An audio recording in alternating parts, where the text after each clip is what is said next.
Welcome! In this unit, we will explore the new technologies in the field of waste management in agriculture. Precision agriculture is an umbrella term for using modern data-driven technologies for manage agriculture and livestock operations. Implementing precision technologies can play a role in understanding local soil types, improving soil quality, making realistic crop choices, managing irrigation time and harvest moments, pest and weed management, nutrient application, monitoring and yield prediction. So, precision agriculture provides an improved understanding of the spatial demand of a particular agricultural area, which can be coupled with highly accurate decision support tools and early warning systems. Application of these tools prevent wasteful action and provide information for timely management.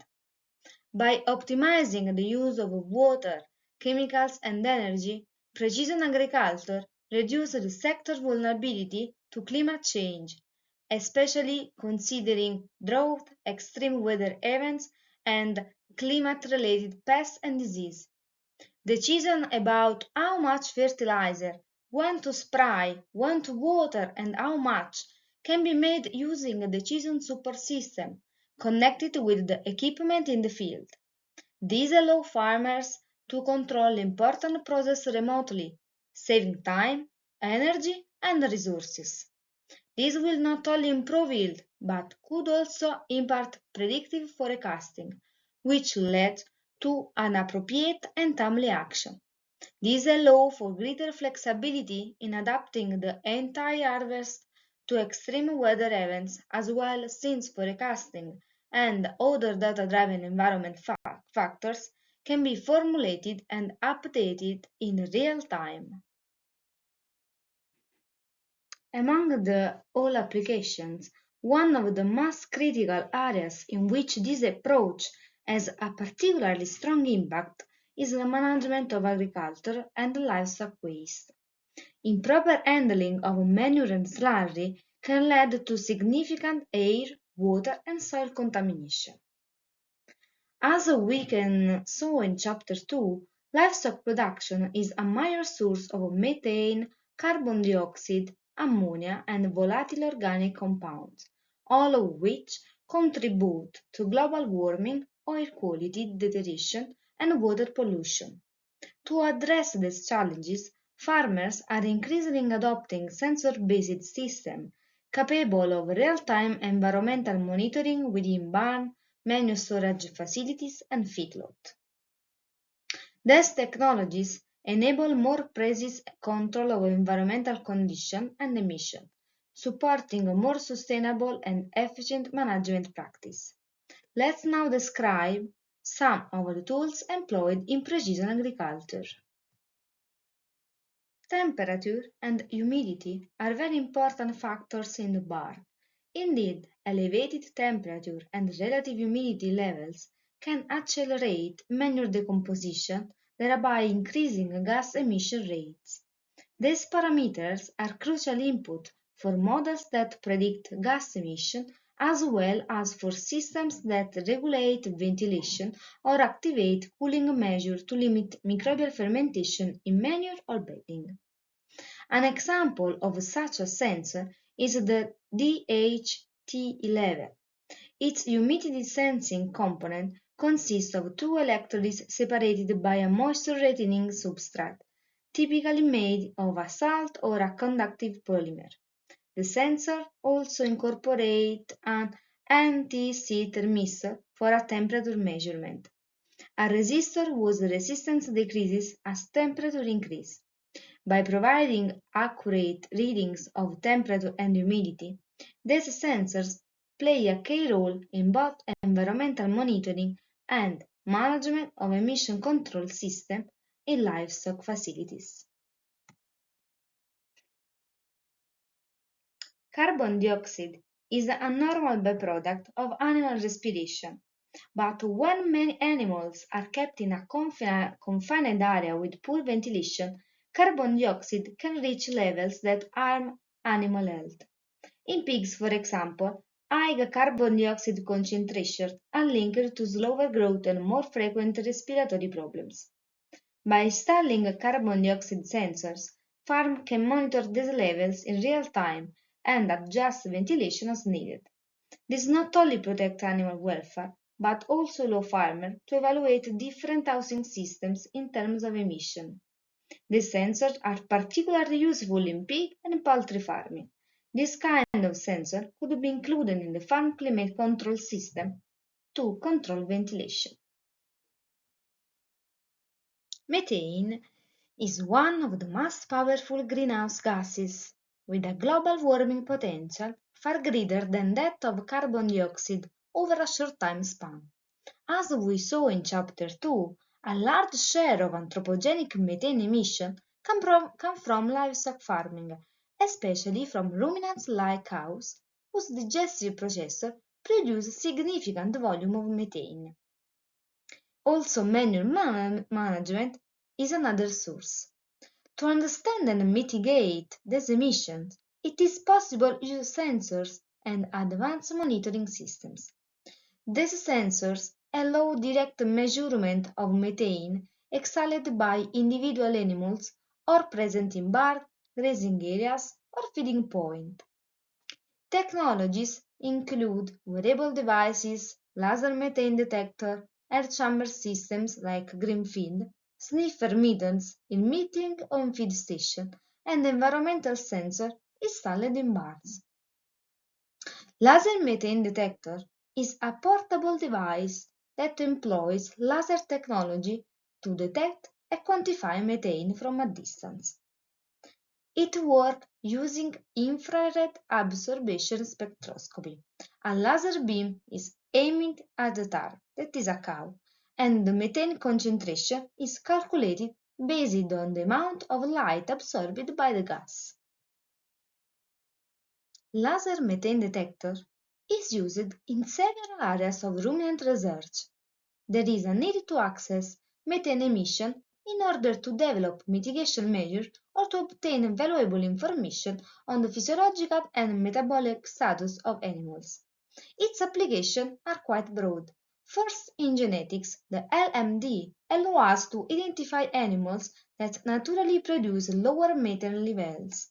This data can support selective breeding programs, which could contribute significantly to climate change mitigation.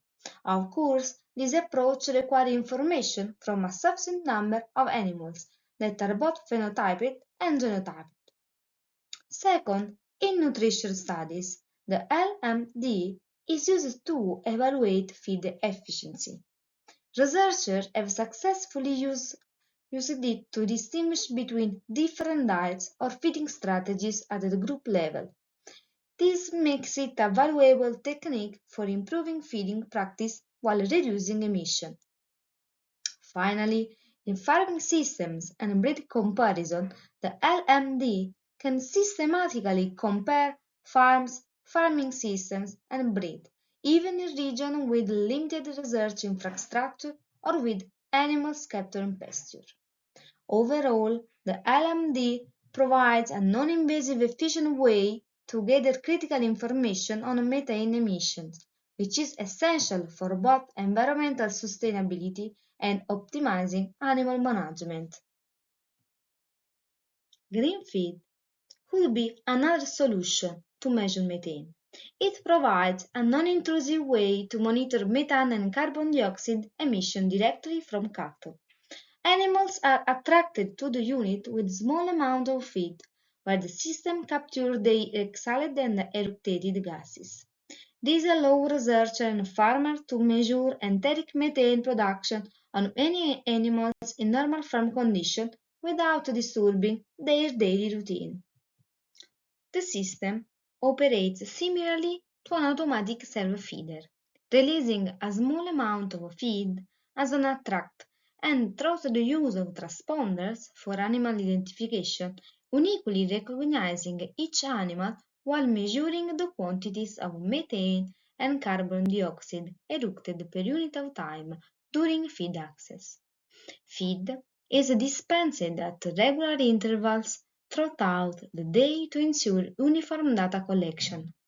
Typically, 8 distributions are provided per visit and 40 per day, for a total of approximately 1,400 grams of feed per animal.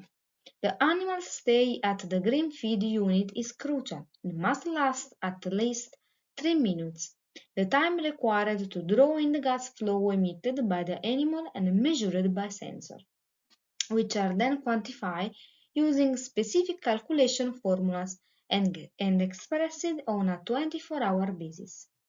The technology allows for the measurement of gases eructed by animals within specific range. The collected data are stored in the cloud for subsequent processing, and the instrument can be configured and accessed remotely to view the measurement without interfering with the animal behavior or causing stress. The processed data are used to monitor emission pattern over time, compare animals groups within the herd, and support research or management aimed at improving feeding strategies and reducing overall greenhouse gas emissions from livestock. Near-infrared spectroscopy is a non-destructive method for analyzing the chemical composition of manure and slurry in real time. By measuring nitrogen, phosphorus, potassium, organic carbon, and dry matter content, farmers can precisely apply nutrients to fields, reducing runoff, leaching, and ammonia emission. Portable and inline sensor ensure continuous monitoring during spreading operation. It is a technology that uses the infrared region of the electromagnetic spectrum from about 800 nanometers to 2500 nanometers to investigate the physiochemical properties of sample in a non-destructive way. This technology can be used for different operations, but in our case it could provide a real-time assessment of the chemical composition of organic materials, including manure and slurry. In the context of livestock farming, these sensors are increasingly used to improve the management of animal waste, helping reduce its environmental footprint. By analyzing key parameters such as total nitrogen, phosphorus, potassium, dry matter content, and organic carbon, NIRS enable farmers to precisely evaluate the fertilizing value of slurry. This allows for more targeted and balanced nutrient application on field, reducing the risk of nitrate leaching, phosphorus runoff, and ammonia. Moreover, the ability to integrate NIRS sensor or tanker or inline systems during spreading operation ensure continuous monitoring and on-the-go adjustment, enhancing both nutrition efficiency and environmental protection. More common than single sensor, complex stations equipped with different types of sensors are used. The ATL-1, for example, is a multi-parametric station equipped with Unitex Sensei T for continuous gas and dust monitoring with high precision and accuracy, featured by easy use and very low ownership cost. In addition, also the weather station can be used. ATMOS 41 Gen 2 is a station that measures solar radiation, precipitation, electrical conductivity, relative humidity, air temperature, humidity sensor temperature, vapor pressure, barometric pressure, and so on. Another promising technology is the electronic nose, e-nose, which combine multiple gas sensors like an array of sensors metal oxide, electrochemical, or infrared, to detect complex mixture of volatile organic compounds and odorous compounds such as hydrogen sulfide, ammonia, and methane. Electronic nodes have been tested in barns and slurry storage facilities to provide early warnings of dangerous emission, optimize odor control measures, and prevent gas accumulation events that could be hazardous for both animals and workers. To use data gathered with sensors or complex devices that we saw in the previous slide, many farmers and researchers are now integrating machine learning algorithms in their operations. Machine learning enables systems to move from reactive to predictive and prospective control. Some applications in waste management are in biogas plants, where historical sensor data can be used to train machine learning models that predict gas yield based on feedstock composition, retention time, and environmental conditions. This model can optimize feeding schedules and detect early signs of system instability, allowing operators to make proactive adjustments. The machine learning is also applied in composting to forecast the composting curve and identify the optimal time for turning or wetering based on microbial activity inferred from sensor data. In wastewater or digestate treatment system, machine learning algorithms are increasingly used to manage denitrification cycles by adjusting aeration or chemical dosing dynamically, thus enhancing nitrogen removal efficiency while reducing energy consumption. Moreover, combining sensor networks with machine learning enable automated fault detection and maintenance scheduling. Abnormal patterns in vibration, temperature, or pressure in pumps or valves can trigger alert before mechanical failures occur, avoiding costly downtimes. In nutrient applications, machine learning algorithms can integrate weather forecasts, soil moisture data, and crop growth stage to fine-tune fertilizer delivery schedules, further reducing environmental impact. Thank you and keep learning.